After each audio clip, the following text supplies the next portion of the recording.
কাষৰীয়া ৰাইজে বাৰে বাৰে কৈ আছোঁ, প্ৰশাসনক কৈ আছোঁ, কিন্তু দুখৰ কথা প্ৰশাসনে কিন্তু সেই গাড়ীসমূহ আজিলৈকে কিন্তু কণ্ট্ৰল কৰিব নোৱাৰিলে।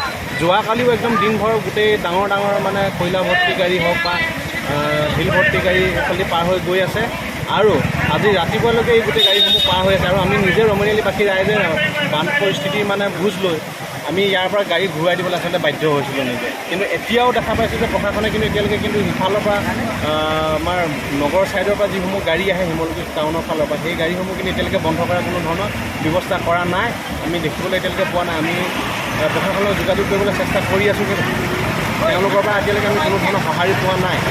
আৰু সেই গাড়ীসমূহ আহি থকাৰ কাৰণে ৰাস্তা অলৰেডি ভাগি আছে। তো সেই ভগা ৰাস্তা মাত্ৰ বৰ্ডাৰত গ্ৰেভেল ওপৰত পাৰি তেওঁলোকে চলিব পৰা ব্যৱস্থা কৰিছিলে, আৰু সেই গ্ৰেভেলসমূহ ইতিমধ্যে খান্দিবলৈ আৰম্ভ কৰিছে, পানীয়ে খান্দিবলৈ আৰম্ভ কৰিছে। আপোনালোকে পানীৰ সোঁত দেখিলে আপোনালোকে গম পাব। তো কি হৈছে, গাড়ী চলি দিয়াৰ কাৰণে এই গ্ৰেভেলসমূহ বেছিকৈ খান্দিবলৈ আৰম্ভ কৰিছে।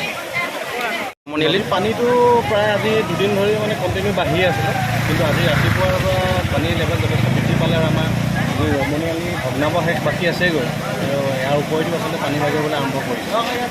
এতিয়া পানী বগাৰ ফলত আপোনালোকৰ যিটো ৰমণীয়ালী যিটো পথৰটো অৱস্থাটো বহুত মানে সেইটোতো হয়েই। আজি ৰাতিপুৱা আমি ৰমণীয়ালী বাকী ৰাইজে আমি নিজে ইয়াৰ পৰা আচলতে ডাঙৰ গাড়ী LP ট্ৰাক আমি ঘূৰাই পঠিয়াবলগীয়া হৈছে।